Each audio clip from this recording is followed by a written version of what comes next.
Alrighty, hey there. Welcome to the rest of part 1. We are now into the official part 1 of the 4-part series, Verba. We're going to go over some words. And then following after my questions I left there in the introduction, I think the best word to start off with is care.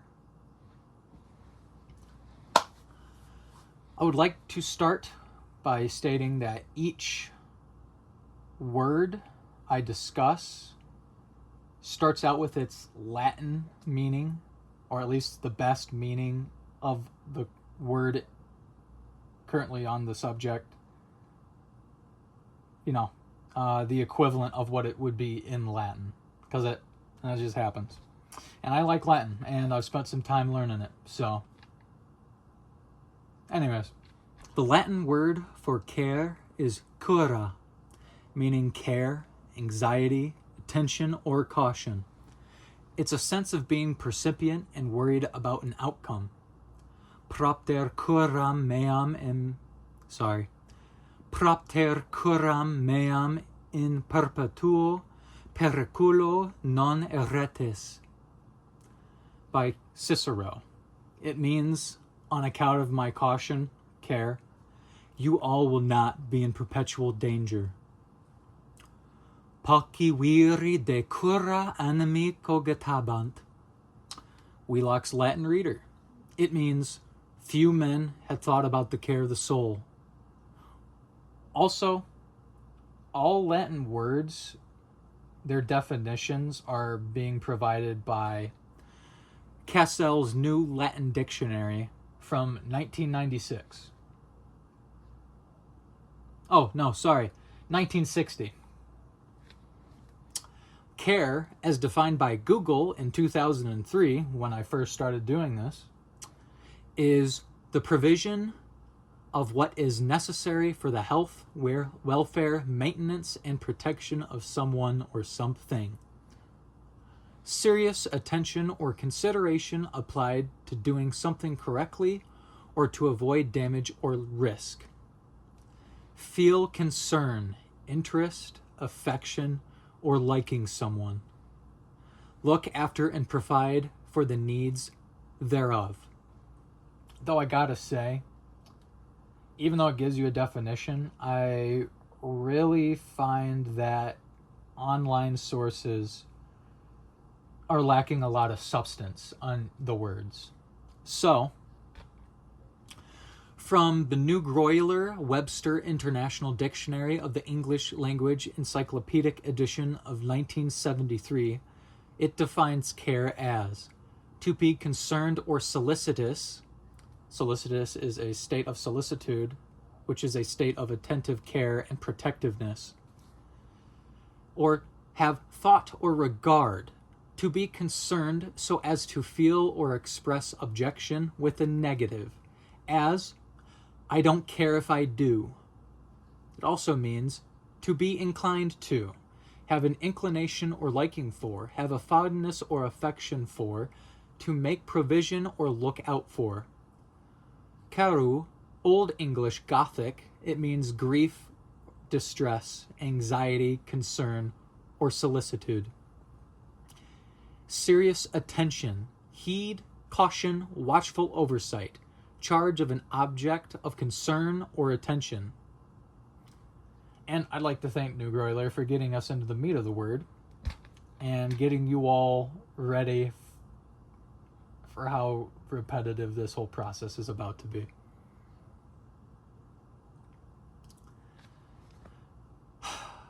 Well, also, since it got us into the meat, now we're going to dissect, and we're going to go deep. Funk and Wagnall's Standard Dictionary International Edition of 1966 defines care as to have or show regard, interest, or concern as respecting some person, thing, or event, to be wishful or inclined. Do you care to read this book? To mind or be concerned, harbor an objection, used chiefly in negative or conditional expressions. I don't care if it rains. To care for, to provide for, watch over, to be interested or concerned for some person or thing. Also, to feel affection for, hold in high regard or esteem. State of oppressive anxiety or concern, solicitude, responsible charge or oversight, watchful regard or attention, heed, any object of solicitude or guardianship, affection, distress. Synonyms are anxiety, attention, caution, charge, circumspection, concern, direction, forethought, heed, management, oversight, perplexity, precaution, prudence, solicitude, trouble, vigilance, wariness, watchfulness, worry. Care inclines to be positive, caution to the negative. Care is shown in doing, caution largely in not doing. Precaution is allied with care, prudence with caution. A man rides a dangerous horse with care. Caution may keep him from mounting the horse. Precaution looks to the saddle girths, bit, and bridle, and all that may make the rider secure. Circumspection is watchful observation and calculation, but without the timidity implied in caution. Concern denotes a serious interest, milder than anxiety. As concern for the safety of a ship at sea. Heed implies attention without disquiet, which is anxiety or stress. It is now largely displaced by attention and care. Solicitude involves especially the element of personal concern for another not expressed in anxiety, and of hopefulness not implied in care. Watchfulness recognizes the possibility of danger, wariness, and probability. A man who is not influenced by caution to keep out of danger may display great wariness in the midst of it.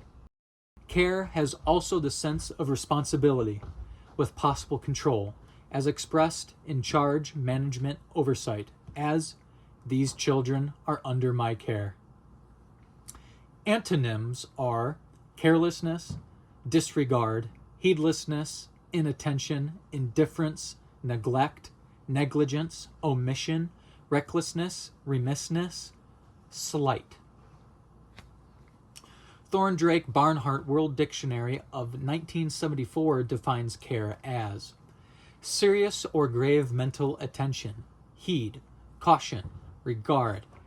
Want of care does us more damage than want of knowledge. Ben Franklin.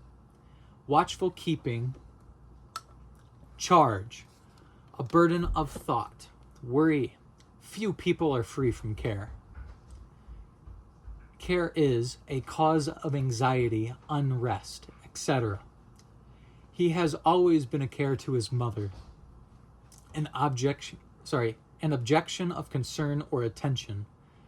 The cares of the state, liking, regard. Public spirit is care for a common good. George Eliot. Sorrow, grief. His words were infixed, unutterable, care deep in great Hector's soul. Alexander Pope. To be concerned, feel an interest. He cares about music. One cannot care so much about what has happened in the past and not care what is happening in one's own time. Edmund Wilson. To be concerned so as to feel or express objection. Mind, in negative and conditional construction, such as, I don't care what they say. Care, concern, solicitude mean a troubled, worried, or anxious state of mind.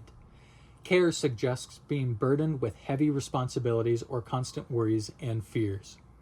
It is care that made her sick. Concern suggests uneasiness over someone or something one likes or is interested in. He expressed concern over her health. Solicitude suggests great concern, often together with loving care. So, care is a state of being where your solicitude invokes anxiety and concern for those around you, It instigates you into action or pontification to make sure they heed your word of warning. Care is an actual state of being. Actuality is a state of reality, being rightly so called true. The Latin word for true as a state and therefore adjective is verus, meaning true, real. It's aligned with reality, genuine, sincere, honest, actually. Verum otium non habes vir stulte. Relax, Latin reader. It means, you do not have true peace, foolish man. Sorry for the long one here, guys. Poci viri veros amicos habent, et poci sunt digni. Amicitia vera est praeclara, et omnia praeclara sunt rara. Multi viri stulti de pecunia semper cogitant, poci de amicis sed errant. Possumus valere sine multa pecunia, sed sine amicitia non valemus, et vita est nihil. By Cicero. It means, few men have true friends, and few are worthy. True friendship is remarkable, and all remarkable things are rare. Many foolish men always think about money, few about friends, but they err. We're able to be strong without much money, but without friendship, we are not well, and life is meaningless. True, as defined by Google in 2003, is defined as, true as defined by Google in 2003. Quote, in accordance with fact or reality, real or actual, accurate or exact, rightly or strictly so called, genuine, correctly positioned, balanced or aligned, upright or level, faithful, honest, accurately or without variation. Funk and Wagnall's Standard Dictionary International Diction of 1966 defines true as faithful to fact or reality, not false or erroneous, being real or natural, genuine, not counterfeit, faithful to friends, promises, or principles, loyal, steadfast, comfortable to an existing standard, type, or pattern, exact, faithful to the requirements of law or justice, legitimate, faithful to truth, trustful, honest, faithful to the promise or predicated event, correctly indicative. Webster's New World College Dictionary, 4th edition of 2002, defines true as faithful, loyal, consistent, reliable, certain, in accordance with fact, that agrees with reality, not false, conforming to an original pattern, rule, or standard, rightful, lawful, legitimate, accurately fitted, placed, or shaped, conforming to the ideal character or having all basic characteristics of such, real, genuine, authentic, rightly so called, the archaic sense, honest, virtuous, or truthful. Thorndrake Barnhart World Book Dictionary of 1974 defines true as agreeing with fact, not false, real, genuine, faithful, loyal, agreeing with a standard, right, proper, correct, exact, accurate, representative of the class named, rightful, lawful, reliable, sure, accurately formed, fitted, or placed, steady in direction or force, unchanging, truthful, honest. So, it's very hard to give my own definition when the word has already been succinctly defined. I need not burden any with the definition of honesty because true served as the vessel to define honesty for me. Honesty is being truthful, acting in a manner respecting reality in a sincere and genuine state of being. But I would love to dive into honesty's etymological roots. Honesty is derived from the Latin word honestus, an adjective meaning honorable, dignity, respectability. The Latin word honestus is derived from another Latin word, honors / honor. Populus stultus viris indignis honores saepe dat. By Horace. It means the foolish people often give honors to unworthy men. Honos was a very prestigious word in Rome. It meant a station of high honor and respectability. Noble. Honos became personified in the Roman deity Honos. Or Honos, sorry. I'm sorry, the H's are...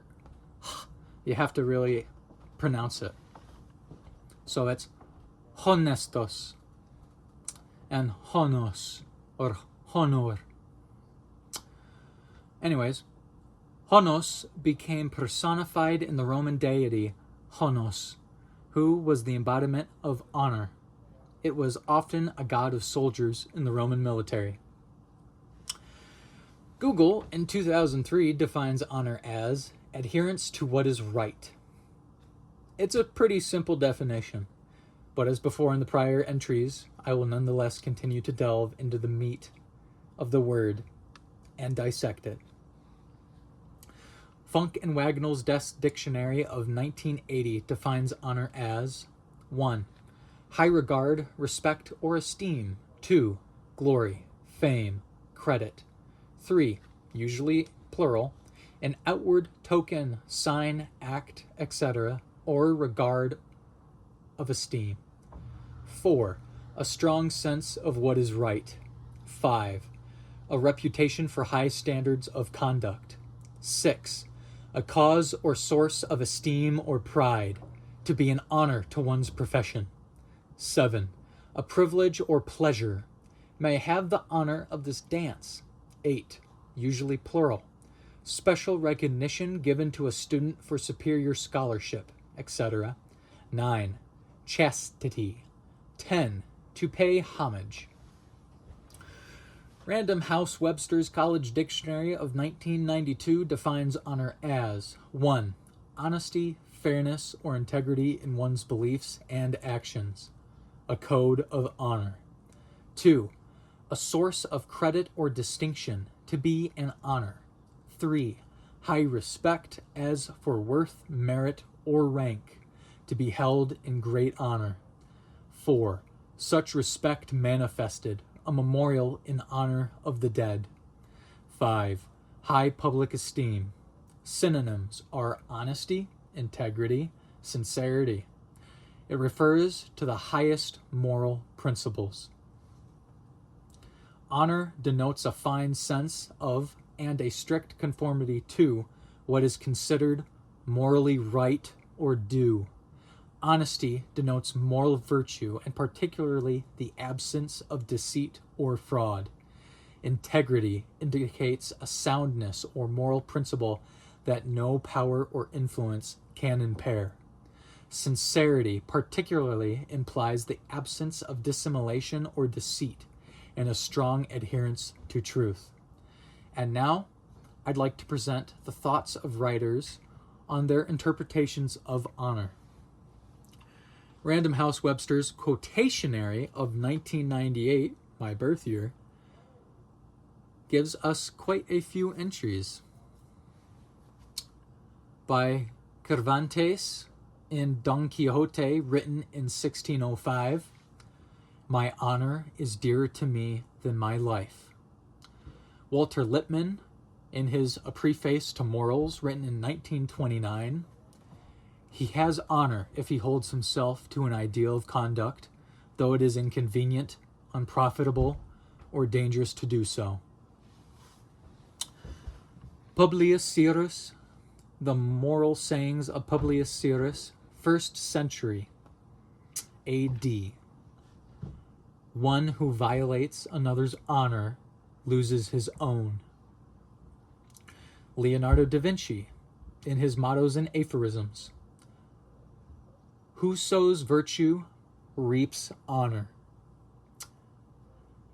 Sa'di, the Gulistan, written in the 13th century AD. It is preferable to die with honor than to live in disgrace. Talmud, chapter 2, sorry for pronunciation, Mishnah 10, Rabbi Elazar the Great in the 1st century. Let the honor of thy fellow be as dear to thee as thine own. William Wordsworth, Sonnet 14, written in 1806. Say, what is honor? 'Tis the finest sense of justice the human mind can frame. A Portuguese saying, better to deserve honor and not have it than to have honor and not deserve it. Just a colloquial saying, honor is easier kept than recovered. So, how can you have honor if you lack the requisite internal allegiance to a sound moral principle? By having an internal consistency lacking corruption, a sound, unblemished character.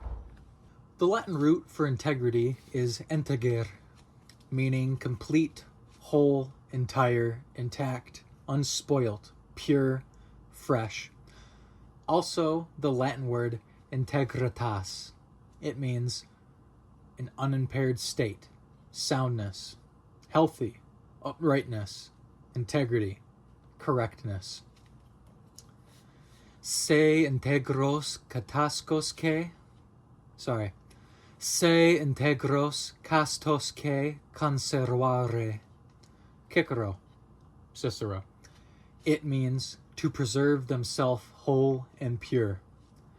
Integritas Johannae de Arc sine vitio erat. Iacchus. It means Joan of Arc's integrity was without fault. Google in 2023 defined integrity as the quality of being honest and having strong moral principles, a state of being undivided, an internal consistency lacking corruption. Funk and Wagnall's Desk Dictionary of 1980 defines care as 1. Uprightness of character, honesty. 2. Condition or quality of being unimpaired or sound. 3. The state of being complete or undivided. Webster's New World College Dictionary, 4th edition of 2002, defines it as 1. The state or quality of being complete, unbroken, wholeness, entirety. 2.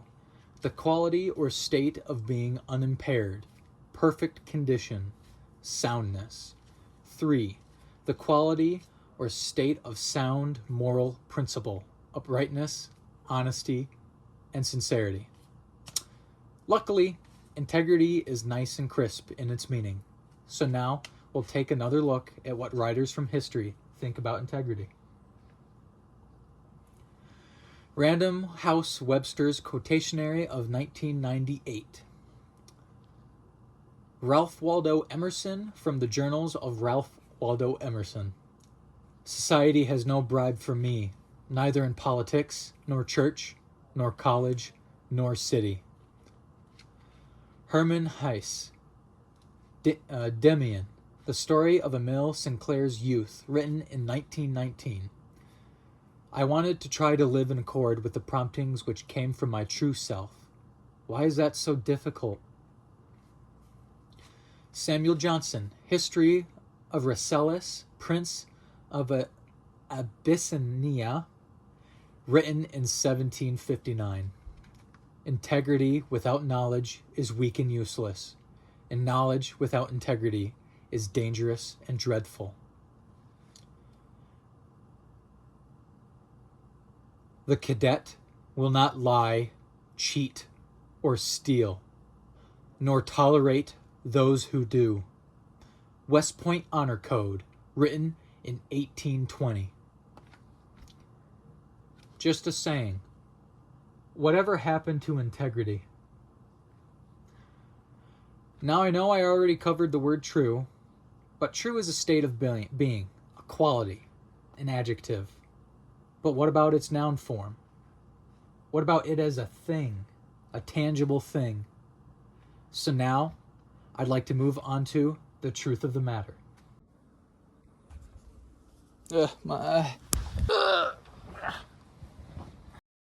Truth, in Latin, is veritas, meaning truth and reality. Vir liber sum, non servus tu sum, me veritati do, servus eus sum, et ea sola. Iacus. It means, I am a free man. I am not your slave. I give myself to truth. I am her slave, and she alone. Truth is the embodiment of being true.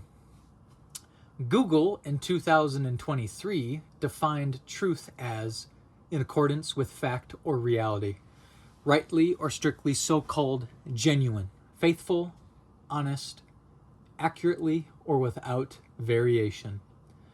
Funk and Wagnall's Desk Dictionary of 1980 defines it as 1.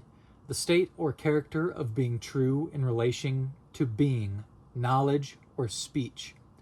2. Conformity to fact or reality. 3. Conformity to rule, standard, pattern, or ideal. 4. Steadfastness, sincerity. 5. That which is true, a statement or belief that corresponds to reality. Fact, reality, a disposition to tell only what is true. Veracity, which means truth and truthfulness. Fidelity, consistency. Webster's New World College Dictionary, 4th edition of 2002, defines truth as the quality or state of being true, loyalty, trustworthiness, sincerity, genuineness, honesty. The quality of being in accordance with experience, agreement with a standard, rule, correctness, facts, or reality, actual existence, accurately,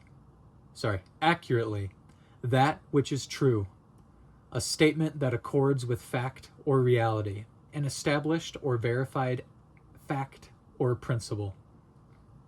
Truth suggests conformity with the facts or with reality, either as an idealized abstraction or an actual application to statements, ideas, acts. Veracity, as applied to persons or to their utterances, what they've said, connotes to imply an additional meaning. It connotes habitual adherence to the truth. Verity, as applied to things, connotes correspondence with fact or reality. Verisimilitude, as applied to literary or artistic representations, suggests a degree of plausibility sufficient to induce audience belief.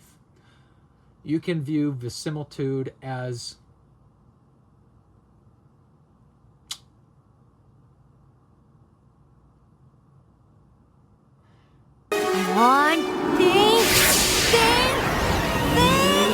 Here the people are taking, we're going to have an endless war here. You're not going to have an endless war. Are there measures being taken not to eliminate other possible alternatives to leadership? This is war, and we're taking out the threat. You'll concede this is war. You'll concede this is war. We haven't declared war. They declared war on us, but we haven't. Secretary Hegseth. We haven't declared. Just now you said this is war. They've called it war. What I was saying, okay, well that was a misspoke. But I was saying that they've declared war on us, but war is ugly. It always has been ugly. But we're taking out a regime that's been trying to attack us for quite some time. Either the second to last or the last season of Breaking Bad, when Hank is murdered in the desert The gang steals all of Walter's money, except for one barrel of around $11 to $12 million. And they catch Jesse underneath of Walter's getaway car.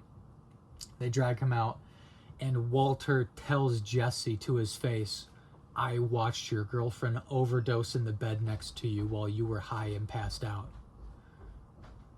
Jesse's physical response to that induces the audience to believe that he is absolutely destroyed by what he was just told. I could have saved her, but I didn't.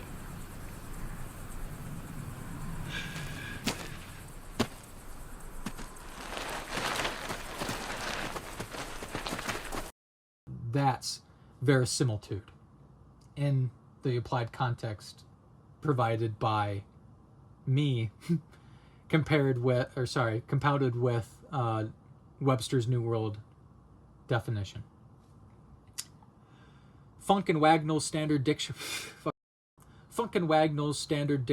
International Edition of 1966 defines it as the state or character of being true in relation to being, knowledge, or speech, conformity to fact or reality, conformity to rule, standard, model, pattern, or ideal, conformity to the requirements of one's being or nature, steadfastness, sincerity, a fact as the object of correct belief, reality, a tendency or disposition to speak or tell only what is true, veracity, the quality of being true, fidelity, consistency, in the fine arts, faithfulness to the facts of nature, history, or life. Thorndrake Barnhart Comprehensive Desk Dictionary of 1950. No, that's not right. Of 1974 defines truth as that which is true, state of character of being true, conformity with fact or reality, a true, exact, honest, sincere, or loyal quality or nature. The Standard Book Company New Dictionary of Thoughts of 1954 also provides us with a bunch of quotes. Dryden, essay written in 1962, The Character of Polybus, truth is the foundation of all knowledge and the cement of all societies. G. Foster, the proselytizing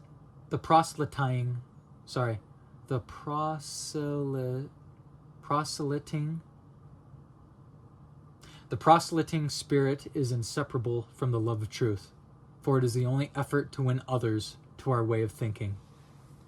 Demosthenes, accidentally attributed to him in 1800 in The Moralist, a collection of maxims and observations, what we have in us of the image of God is the love of truth and justice.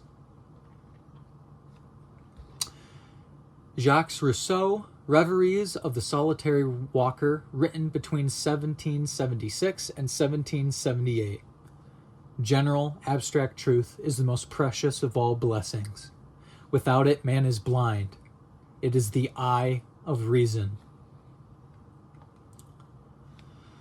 Richard Whately, Archbishop of Dublin in 1828, essays on some of the difficulties in the writings of St. Paul.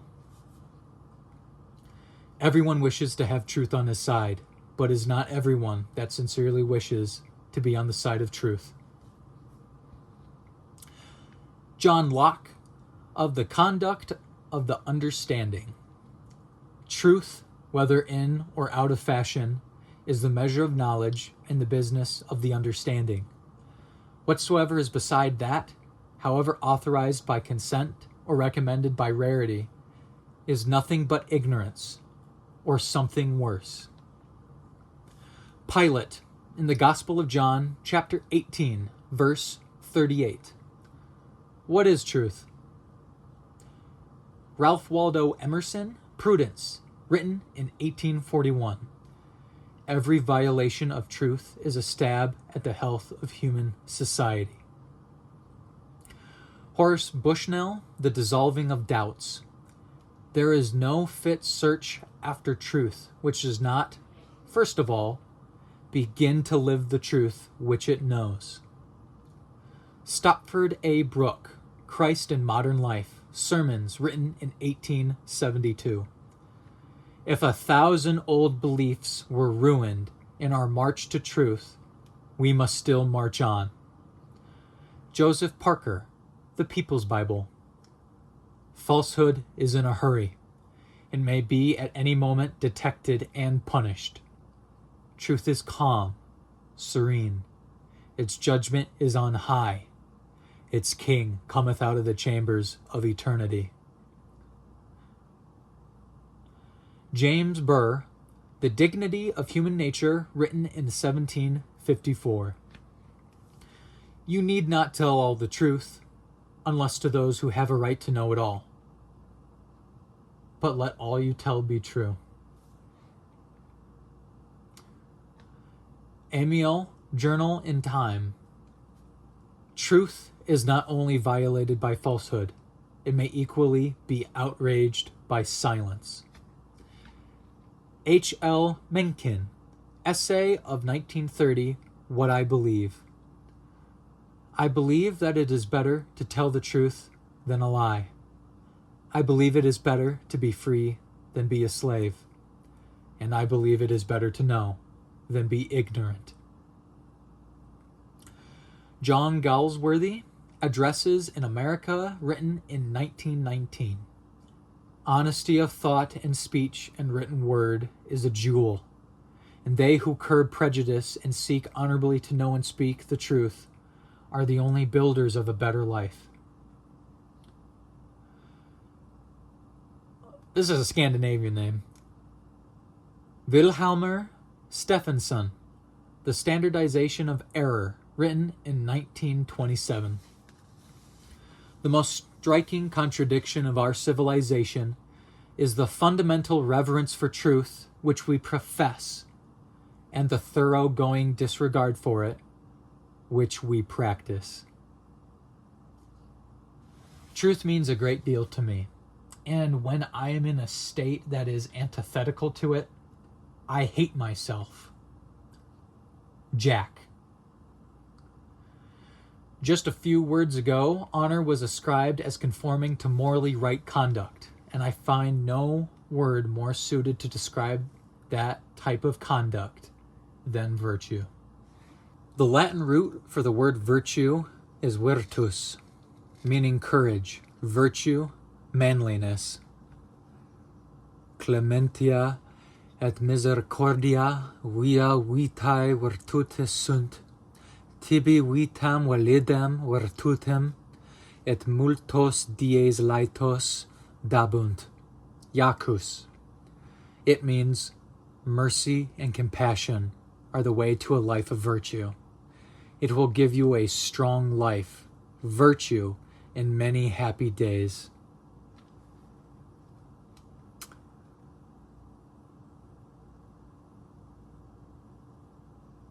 Oh, yeah. Google in 2023 defined virtue as behavior exemplary of moral standards, a quality considered morally good or desirable in a person. Funk and Wagnall's Dictionary of 1980 defines it as 1. The quality of moral righteousness or excellence. Rectitude. 2. The practice or moral duties and the abstinence from immorality and vice. 3. Chastity, especially in women. 4. A particular type of moral excellence, especially one of those considered to be of special importance in philosophical or religious doctrine. 7.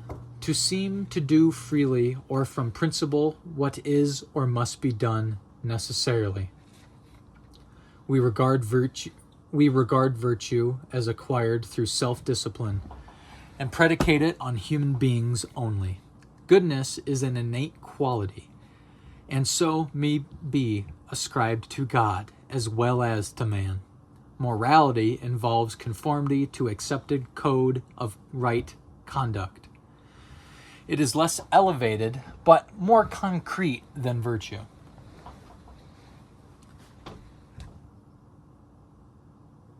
Oh, yeah. Rectitude also implies conformity to a moral code, but stresses the intention or disposition.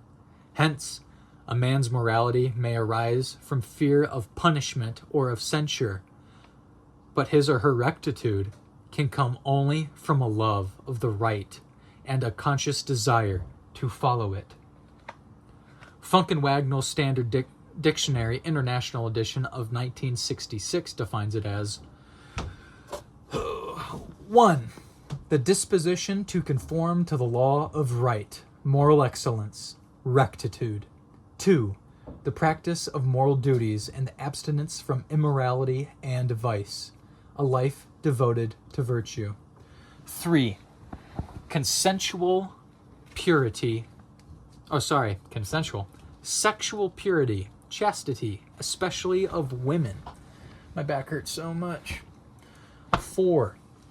A particular moral excellence, especially one of those considered to be of special importance and classified by Plato as the 4 cardinal virtues: justice, temperance, prudence, and fortitude, to which Christian scholastic moralists added 3 theological virtues: faith, hope, charity, and love. The latter are sometimes called the supernatural or Christian virtues, and all 7 are opposed to the 7 deadly sins: wrath, gluttony, sloth. Oh my God, this is so bad. Wrath, greed, gluttony, sloth, lust. Another one has to do with vanity. Oh my God, you know what?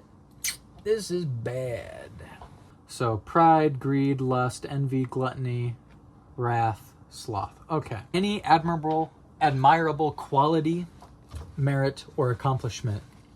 Patience is a virtue. 6. Active quality, power, efficacy, especially medieval efficacy, potency. 7. The quality of manliness, strength, valor.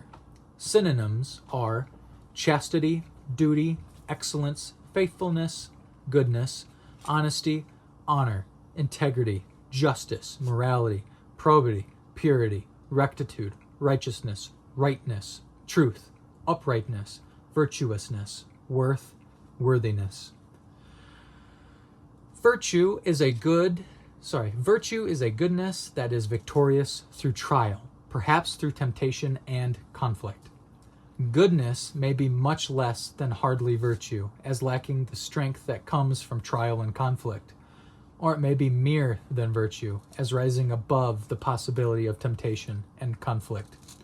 Morality is conformity to the moral law in action, whether in matters concerning ourselves or others, whether with or without right principle. Honesty and probity are used especially of one's relation to his fellow man. Probity being to honesty much what virtue is to goodness. Probity is honesty tried and proved, especially those things that are beyond the reach of legal requirement. Above the commercial sense, honesty may be applied to the highest truthfulness of the soul. Honesty may be applied to the highest truthfulness of the soul, to and with itself. Integrity, in full sense, is moral wholeness.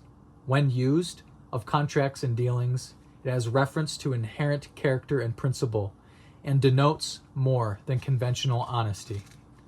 Purity is freedom from all admixture, especially of that which debases. Duty, the rendering of what is due to any person or in any relation, is the fulfillment of moral obligation. Rectitude and righteousness denote conformity to the standard of right. Righteousness is used especially in the religious sense.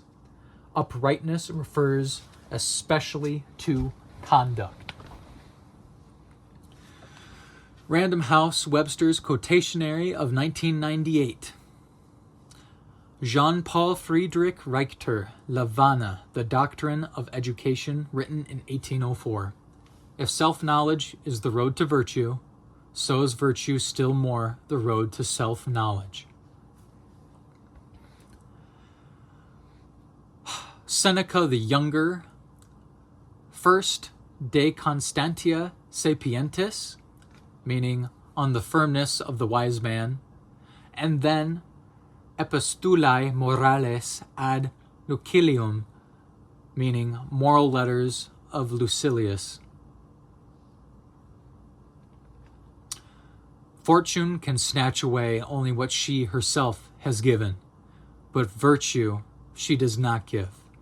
Therefore, she cannot take it away. Virtue is free, inviolable, unmoved, unshaken, so steeled against the blows of chance that she cannot be bent, much less broken. Second quote. Virtue depends partly upon training and partly upon practice. You must first learn, and then strengthen your learning by action. Talmud, chapter 37 of Ava de Rabbi Natan. 7 virtues minister before the throne of glory: wisdom, justice, righteousness, kindness, compassion, truth, and peace. Now, I'm not going to burden this video as extensively as I have thus far, due to the close relation that all these words have together that makes them repetitively antecedent. So, the next entries will not be as robust, but it will sufficiently elucidate these words and continue to do them justice. The Latin word for justice is justitia, meaning justice, fairness, equity. Justitiam amo, iacus. It means, I love fairness. The Latin word for just is jus, meaning a law or right, law of man. Sanctio justa jubens honesta et prohibens contraria. William Blackstone, Commentaries of the Laws of England, Book 1, The Rights of Persons. It means the law is just, ordering honesty and prohibiting the contrary. Webster's New World College Dictionary, 4th edition of 2002, defines justice as 1. The quality of being righteous, rectitude. 2. Impartiality, fairness. 3. The quality of being right or correct. 4. Sound reason, rightfulness, validity. 5. Reward or penalty as deserved, just deserts. 6. A. The use of authority and power to uphold what is right, just, or lawful. B. Lady Justice. Thorndrake Barnhart World Book Dictionary of 1974 defines just as 1. Right, fair, a just price, a just principle. Oh, just but severe law, Shakespeare. 2. Righteous, a just life. The just man walketh in his integrity. Proverbs chapter 20, verse 7. 3. Deserved, merited, a just reward. 4. Having good grounds, well-founded. Just anger, a just opinion. 5. Lawful, a just claim, our just inheritance. Milton. 6. In accordance with standards or requirements, proper, just proportions. 7. True, correct, a just description. 8. Exact, just weights, a just scale.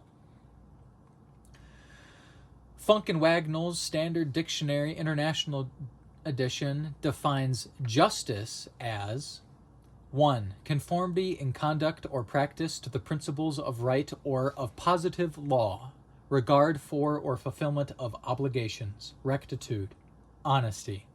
2. The moral principle by which actions are determined as just or unjust. 3. The adherence to truth of fact, impartiality. 4. The rendering of what is due or merited, that which is due or merited, just requital or consideration. 5. The quality of being just or reasonable, rightness, equitableness. 6. A judge, as of the U.S. Supreme Court. 7. Administration law. Synonyms are equity, fairness, faithfulness, honor, impartiality, integrity, justice, law, lawfulness, legality, propriety, rectitude, right, righteousness, truth, uprightness, virtue. In its governmental relations, justice is the giving to every person exactly what he deserves, not necessarily involving any consideration of what any other may deserve. Equity, the quality of being equal, is giving everyone as much advantage, privilege, or consideration as is given to any other. It is that which is equally right or just to all concerned. Equity is a close synonym for fairness and impartiality, but it has a legal precision that those words have not. In legal proceedings, the system of equity, devised to supply the insufficiencies of law, deals with cases to which the law, by reason of its universality, cannot apply. Integrity, rectitude, right, righteousness, and virtue denote conformity of personal conduct to the moral law, and thus necessarily includes justice, which is giving others that which is their due. Lawfulness is an ambiguous word, meaning in its narrower sense mere legality, which may be far from justice, but in its higher sense signifying accordance with the supreme law or right, and thus including perfect justice. Justness refers rather to logical relations than to practical matters, as we speak of the justness of a statement or of a criticism. Antonyms are dishonesty, inequity, injustice, partiality, unfairness, unlawfulness, unreasonableness, untruth, wrong. In Latin, the word for right, not a direction or extremity, is the same as law. Use means law or right, but also the Latin word rectus means right. But not just right as in good or correct, but it's also for direction, straight. It means also proper, correct, just. And the Latin word fas means divine law and right, rights by God. Fas Dei bonum sunt et iura virorum recta sunt. Si viri se ad sapientiam Dei convertiunt. Iacchus. It means God's laws are good and man's laws are just, if men turn themselves towards the wisdom of God. Google in 2023 defined right as morally good, just, or acceptable, true or correct as fact, to make reparation or rectify a wrongful act. In Latin, righteousness would be sanctus, meaning sacred, inviolable, blameless, and the Latin word probus, meaning morally good and upright.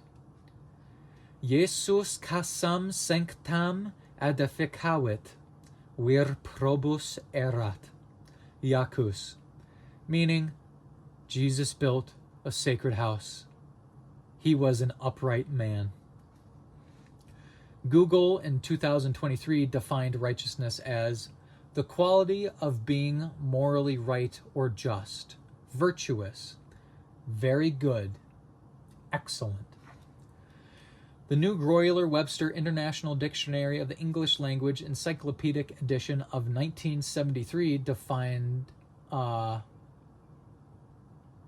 right as in accordance with what is just or good, as conduct in conformity with fact, reason, or some standard or principle, correct, as the right answer, correct in judgment, opinion, or action, sound or moral, as the mind, mentally sound or sane, in a good health or spirits, as persons in a satisfactory state or in good order, most advantageous or desirable, as to say the right thing, real or genuine, a just claim or title, whether legal, prescriptive, or moral, often in a plural sense, that which is due to anyone by just claim, that which is in accordance with morality or justice, as a choice between right and wrong, the condition or quality of being correct,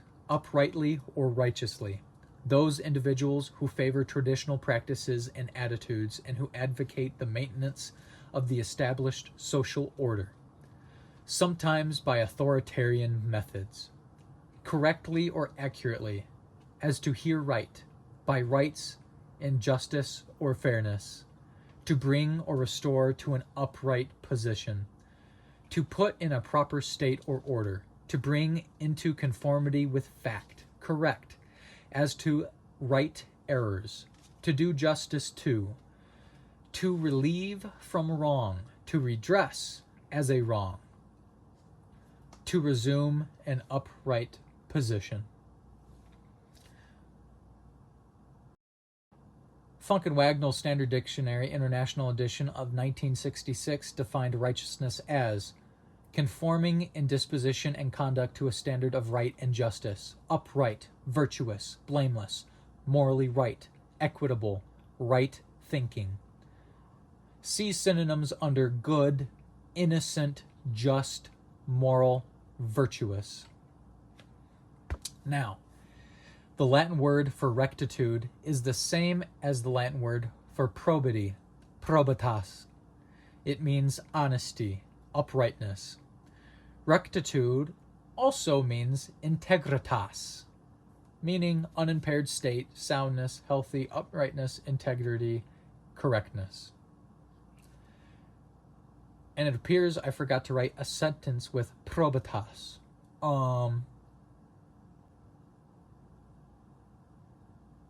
Debetis, desidare. Okay, never mind.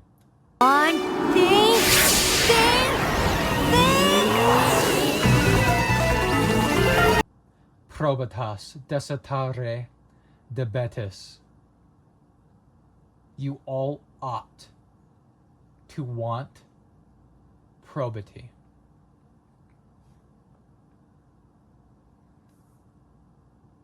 Or honesty. Random House Webster's College Dictionary of 1992 defined rectitude as rightness or principle or conduct, moral virtue, righteousness. 2, correctness. 3, straightness.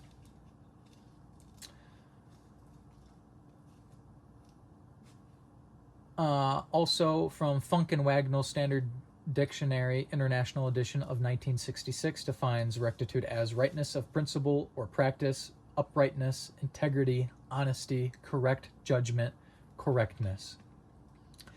And I am going to throw in probity since it has a direct etymological root to probitas. Also, the Latin adjective probus, meaning morally good, upright, good, and honorable. Thorndrake Barnhart World Book Dictionary of 1974 defined it as high principle, uprightness, honesty, a man of unquestioned probity. Webster's New World College Dictionary, 4th edition of 2002, defined it as uprightness in one's dealings, integrity. The Latin word for morality or morals is mores, meaning morals, customs, and character. Deus nobis habere mores bonos optat iacus. It means God wishes for us to have good morals.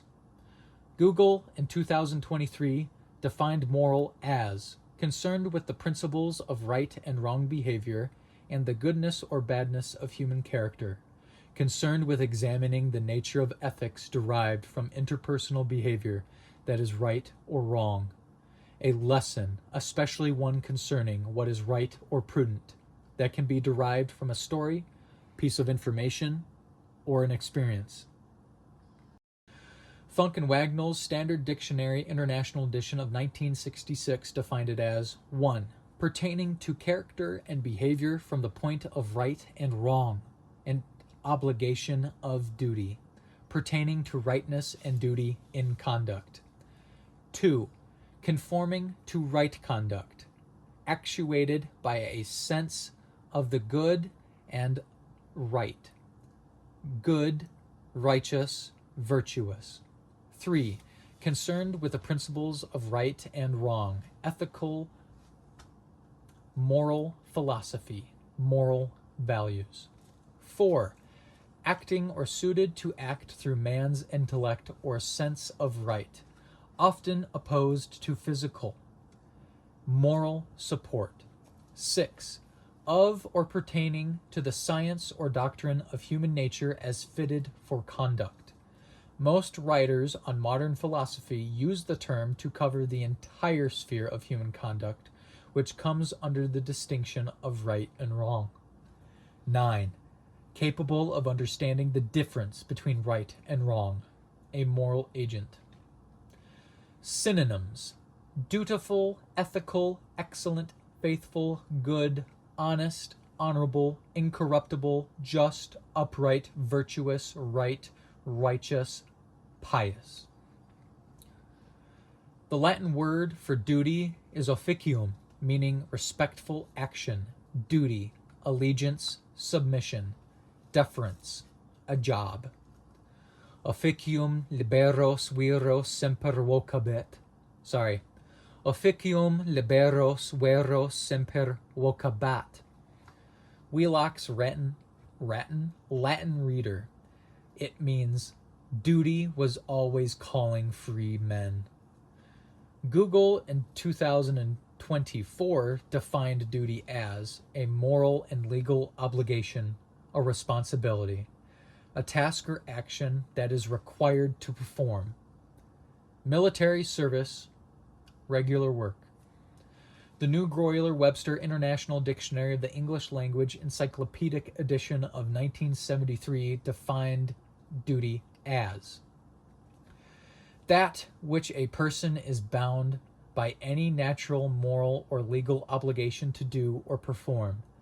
The obligation to do or perform. The obligation to do something, an act of obedience or respect, especially respectful conduct towards one's parents or elders.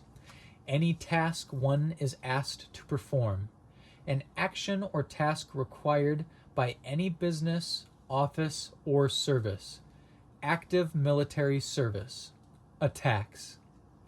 I'll end this long word tirade with a quote on duty. Book 4, entry 22 by Marcus Aurelius. Quote, I do my own duty. The other things do not distract me. They are either inanimate or irrational, or have lost the road and are ignorant of the true way. Now I know you are, as much as I, sick of words at this point. But there are 3 things left that are imperative for me to explain. I would like to lay out my understanding as to what politics is, common sense, and what self-justification is. I shall begin with a fragment quote to define the term common sense by a sensible man, at least in his private writings, Marcus Aurelius, 5th Emperor of Rome, reigning from 160 AD to 180 AD. If mind is common to us all, then we all have reason also in common, that which makes us rational beings. If so, then common too is the reason which dictates what we should or should not do. If so, then law is common to us all. From Book 4, Entry 4 of his personal writings, translated by Martin Hammond. So, since we all have a mind, and as we all know, cogito ergo sum, I think, therefore I am, then we can all think, and our thinking is the same for all of us. It's all predicated by what you see, feel, hear, smell, taste, and our sixth sense, one that has eluded many. It is simply common sense. And this is the innate ability of us all to form correct perceptions about the world, our surroundings that cohere with our other senses. This enables us to form a collective shared understanding of that which is right and that which is wrong. And in knowing this together, we know the law that governs each of our conscious. For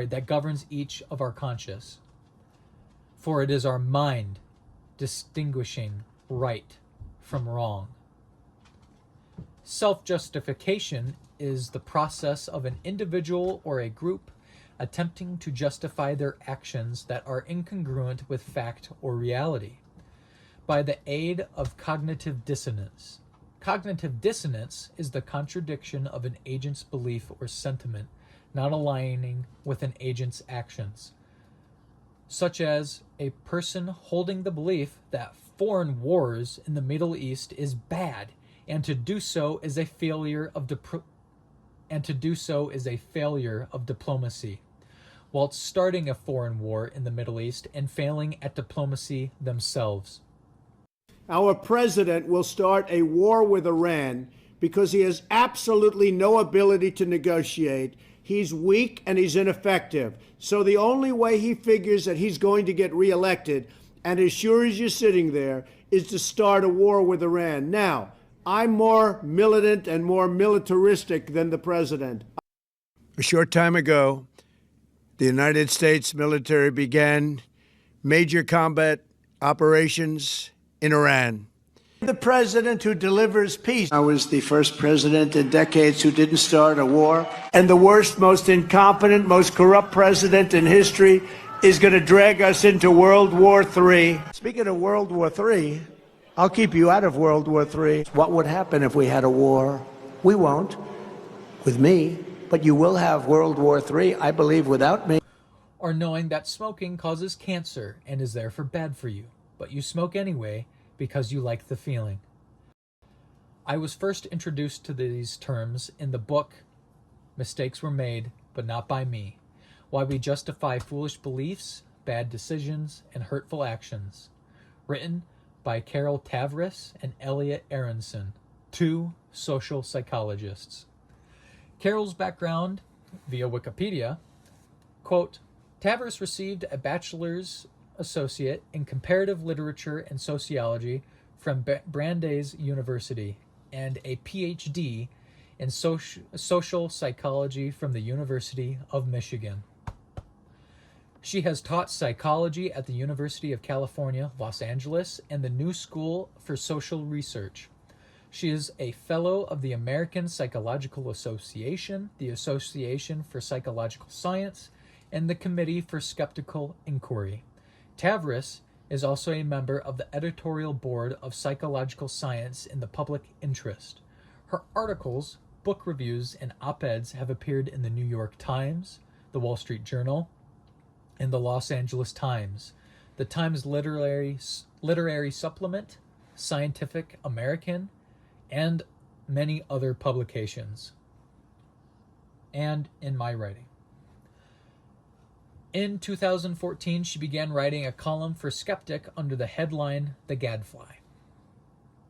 Elliot Aronson's background, also by Wikipedia, quote, he is the only person in the 120-year history of the American Psychological Association to have won all three of its major awards for writing, for teaching, and for research. In 2007, he received the William James Award for Lifetime Achievement from the Association for Psychological Science, in which he was cited as the scientist who fundamentally changed the way we look at everyday life. A review of General Psychology survey published in 2002 ranked Aronson as the 78th most cited psychologist of the 20th century. He officially retired in 1994 but continues to teach and write. He first went to Brandeis University. Aronson earned his bachelor's degree from Brandeis in 1954. He went on to earn a master's degree from Wesleyan University in 1956, where he worked with David McClelland, and a PhD in psychology from Stanford University in 1959, where his doctoral advisor and mentor was the experimental social psychologist Leon Festinger. A very relatable quote from their introduction goes, mistakes were quite possibly made by the administration in which I served. Henry Kissinger, responding to charges that he committed war crimes in role in the United States actions in Vietnam, Cambodia, and South America in the 1970s. It's a fantastic read and highly informative. It shines a light on our darkest tendencies. I highly recommend that you read it at some point. It's over 300 pages, but it's phenomenal. Verily worth the time to finish. A quote for Justification by Crandall and Eshelman. Justification undoes suppression. It provides cover, and it protects a sense of egalitarianism and a non-prejudiced self-image. And now I would like to expand an understanding of politics. Merriam-Webster Online defines politics as 1. The art or science of government, such as a. The art or science concerned with guiding or influencing governmental policy. 3. Political affairs or business, especially. Competition between competing interest groups or individuals for power and leadership, as in government. C. Political activities characterized by artful and often dishonest practices. 5. A. The total complex of relations between people living in society. 5b. Relations or conduct in a particular area of experience, especially as seen or dealt with from a political point of view. Of which I detest. I detest that form of politics. I like the form of politics as defined by Aristotle, from his first book, Nicomachean Ethics, version translated by J.A.K. Thompson. From Book 1, The Object of Life, under Title 2, The Science that Studies the Supreme Good for Man is Politics. It is political science that prescribes what subjects are to be taught in states and which of these the different sections of community are to learn and up to what point or age. We will also see that under this science come those faculties which are most highly esteemed. Exempli gratia, for example, the arts of war, of property management, and of public speaking. But if politics makes use of other sciences, and also lays down what we should do and from what we should refrain, its end must include theirs, and this end must be the good for man. For even if the good of the community coincides with that of the individual, it is clearly a greater and more perfect thing to achieve and preserve that of a community. And also in 3, titled Politics is Not an Exact Science, he says, quote, instances of morally fine and just conduct, which is what politics investigates, involves so much difference and variety. So, politics is not as precise a science as geometry or modern medical practices.